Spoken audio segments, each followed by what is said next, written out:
अशोक महतो दुर्दांत अपराधी के रूप में जिनका परिचय है बिहार में, 18 साल के जेल को काटकर, कारा को काटकर वो बाहर निकले हैं और राजनीतिक अनुभव जिनका शून्य है, उन पर लालू क्यों भरोसा किए हैं, ये भी मुंगेर की जनता जानना चाह रही है। अशोक महतो अब धीरे धीरे मुंगेर लोकसभा से इररिलेवेंट हो रहे हैं। कहने का तात्पर्य है कि अशोक महतो की वो दावेदारी अब नहीं दिख रही है मुंगेर लोकसभा में जिस दमखम से वो चुनाव में उतरे थे। मुंगेर के बारे में कहा जाता है कि वहां से कोई जो दबंग किस्म का व्यक्ति हो या कोई जो बाहुबली छवि का आदमी हो, व्यक्ति हो, नेता हो, वही चुनाव लड़ सकता है। लेकिन उस मिथ को भी तोड़ने का प्रयास पीयूष प्रियदर्शी मुंगेर लोकसभा में कर रहे हैं। देखिए, मुंगेर लोकसभा पर हम इस वीडियो में चर्चा करेंगे। कारण अनंत सिंह बने हुए हैं। अनंत सिंह कल 15 दिन के पैरोल पर जेल से रिहा हो गए। उनके समर्थक और मुंगेर लोकसभा में जो उनका एक बड़ा वोट का तबका है वो काफी खुश है और ललन सिंह के हाथों को मजबूत करने के लिए अनंत सिंह जेल से बाहर निकले हैं। क्या इसका प्रभाव पड़ेगा, मतलब चुनाव पर कितना प्रभाव डालेंगे अनंत सिंह, ये तो समय बताएगा। 13 मई की वो तारीख होगी, चौथे चरण का मतदान होगा, जिस दिन मुंगेर लोकसभा सीट पर वोटिंग होना है। आरजेडी की तरफ से अशोक महतो मैदान में है। अशोक महतो की लड़ाई जो है, जैसा वो कहते हैं कि सामंतवाद के खिलाफ है, लेकिन कौन सा सामंतवाद, ये अशोक महतो क्लियर नहीं करते हैं। अशोक महतो दुर्दांत अपराधी के रूप में जिनका परिचय है बिहार में, 18 साल के जेल को काटकर, कारा को काटकर वो बाहर निकले हैं और राजनीतिक अनुभव जिनका शून्य है, उन पर लालू क्यों भरोसा किए हैं, ये भी मुंगेर की जनता जानना चाह रही है। सवाल उठ रहा है क्योंकि सिर्फ इसलिए कि वो ऐसी जाति से आते हैं जिस जाति का कोई बड़ा रिप्रेजेंटेशन उस समय नहीं था, उस दौर में जब अशोक महतो का उदय हो रहा था। क्या वो कारण है या कोई जातीय समीकरण साधने का प्रयास लालू कर रहे हैं? कई तरह के सवाल हैं, लेकिन इस बीच अशोक महतो अब धीरे धीरे मुंगेर लोकसभा से इररिलेवेंट हो रहे हैं। कहने का तात्पर्य है कि अशोक महतो की वो दावेदारी अब नहीं दिख रही है मुंगेर लोकसभा में जिस दमखम से वो चुनाव में उतरे थे।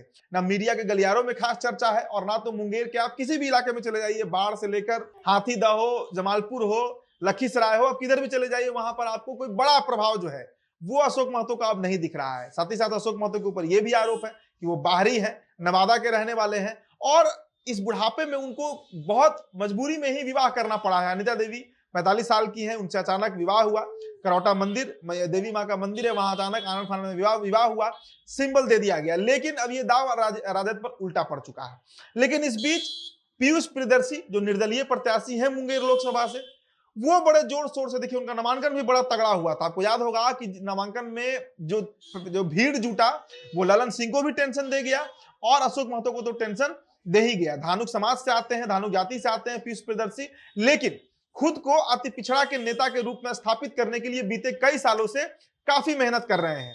मुंबई से पढ़कर आए हैं, युवा हैं, शिक्षित हैं और कोई भी क्रिमिनल बैकग्राउंड उनका नहीं है, जो उनके लिए एक प्रत्याशी के रूप में उनका जो छवि है। देखिए, मुंगेर के बारे में कहा जाता है कि वहां से कोई जो दबंग किस्म का व्यक्ति हो या कोई जो बाहुबली छवि का आदमी हो, व्यक्ति हो, नेता हो, वही चुनाव लड़ सकता है। लेकिन उस मिथ को भी तोड़ने का प्रयास पीयूष प्रियदर्शी मुंगेर लोकसभा में कर रहे हैं। लगातार उनका दौरा हो रहा है, लखीसराय से लेकर पूरा जो मुंगेर का इलाका है, काफी ताल का जो इलाका है, वहां पर भी हमारा भी दौरा हुआ था। हमने पीयूष से जो साक्षात्कार किया था उसमें ये स्पष्ट तौर से उन्होंने कहा था कि पूरी जो अति पिछड़ी जातियां हैं, बिंद बेलदार हो, मल्लाह हो, कोई भी जो जातियां होती हैं, उन सबको एक साथ एक मंच पर लाने का प्रयास इस बार मुंगेर कर रहा है। साथ ही साथ देखिए, धानुक वोट बैंक की बात करें तो बड़ी संख्या में धानुक वोट बैंक आपको मुंगेर लोकसभा में मिलेगा।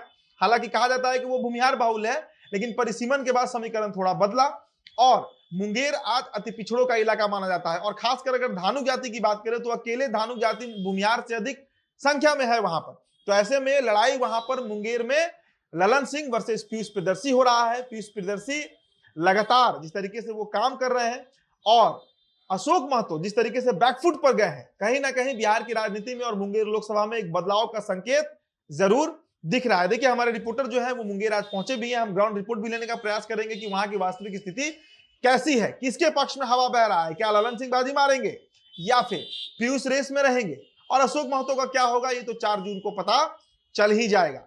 फिलहाल इस रिपोर्ट में इतना ही। बहुत बहुत शुक्रिया।